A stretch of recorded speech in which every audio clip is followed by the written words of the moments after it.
നമസ്കാരം കൂട്ടുകാരെ. വോട്ടവകാശമുള്ളവരൊക്കെ വോട്ട് ചെയ്ത് കഴിഞ്ഞില്ലല്ലേ? ഞങ്ങൾക്ക് ഇന്നായിരുന്നു തൃശ്ശൂരിൽ പോയി വോട്ട് ചെയ്തു.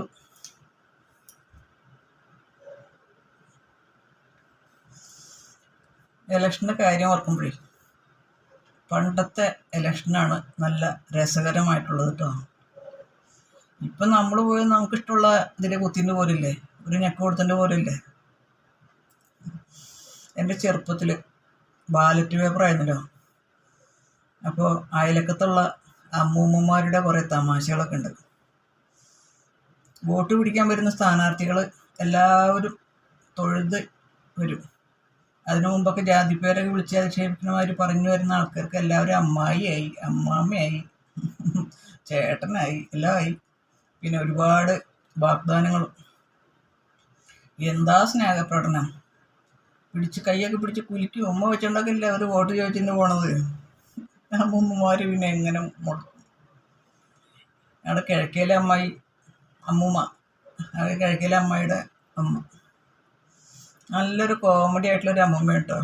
ഒന്നാമത് അമ്മൂമ്മയ്ക്ക് കണ്ണ് കാണില്ലായിരുന്നു. അതൊരു ഇത്തിരി വെട്ടത്തിൽ കഷ്ടപ്പെട്ടൊക്കെ പോയി കാണും, വോട്ട് കുത്തും. ഞങ്ങൾക്ക് ബൂത്ത് തൊട്ടടുത്ത് ഞങ്ങളുടെ സ്കൂളാണ്, ഞങ്ങളുടെ വീടിൻ്റെ തൊട്ടടുത്ത്. അതായത് ഒരു 50 മീറ്റർ കഷ്ടിയുള്ളൂ സ്കൂളിലേക്ക്. ആ സ്കൂളാണ് ഞങ്ങളുടെ കേന്ദ്രം. അത് കാരണം ആരും എടുത്ത് ചുമന്നുകൊണ്ട് പോകുമൊന്നും വേണ്ട, പോയി വോട്ട് ചെയ്തിന് പോരാം. കിഴക്കേലെ അമ്മമ്മ, തെക്കേലെ അമ്മമ്മ, കുറേ അമ്മൂമ്മമാരുണ്ടായിരുന്നു. അമ്മമ്മ വോട്ട് ചെയ്തോ? ആർക്ക് ചെയ്ത്? എൻ്റെ ക്ലാവൊന്നും പറയണ്ട. നമുക്ക് അരിവാൾ വേണ്ടേ? അരിവാളുണ്ടായാലേ നമുക്ക് പാടത്ത് കൊയ്യാനൊക്കെ പോകാൻ പറ്റുള്ളൂ. അതെ, അരിവാളിന് കുത്തി നല്ല കാര്യം. അല്ല, നിങ്ങൾക്ക് കൊയ്യണമെങ്കിൽ കൈ വേണ്ടേ? വേണം.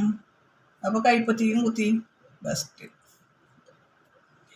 അങ്ങനെ രണ്ടിടത്തിന് കുത്തി കഴിഞ്ഞ് നോക്കുമ്പോൾ അരിവാൾ ഒരു പിടി നെല്ലും കതിരായിട്ടിരിക്കുന്നു. വിട്ട് കളയാൻ പറ്റുമോ? കൊടുത്തു അവർക്ക്. അപ്പോൾ നമ്മുടെ അമ്മമ്മ വോട്ട് ചെയ്യാൻ പോയപ്പോൾ ഒരു കോമഡി ഉണ്ട്. ബൂത്തിനകത്ത് കയറിയിട്ട് ഇല്ല, കൂടിനകത്ത് ഇരുന്നിട്ട് അമ്മൂമ്മ ഇങ്ങോട്ട് ഇറങ്ങി പറഞ്ഞാണല്ലേ പ്രിസൈഡിങ് ഓഫീസർ വിളിച്ചു, എന്താ അമ്മമ്മ കഴിഞ്ഞില്ലേ? നിൽക്കണോടാവേ, ഇത്തിരി കൂടി പണിയുണ്ട്. അതായത് അമ്മമ്മയ്ക്ക് ഇത് നിരത്തി പിടിച്ച് കൊടുത്തണ്ടേ. തൃപ്തിയായി. എല്ലാവരും 5-10 രൂപയ്ക്ക് വീതം കൊടുത്തിട്ടുണ്ടായിരുന്നു വോട്ട് ചോദിച്ചു വരുമ്പോൾ. ആരും നിരാശപ്പെടുത്തിയിട്ടില്ല, എല്ലാവർക്കും കൊടുത്തിട്ടുണ്ട്.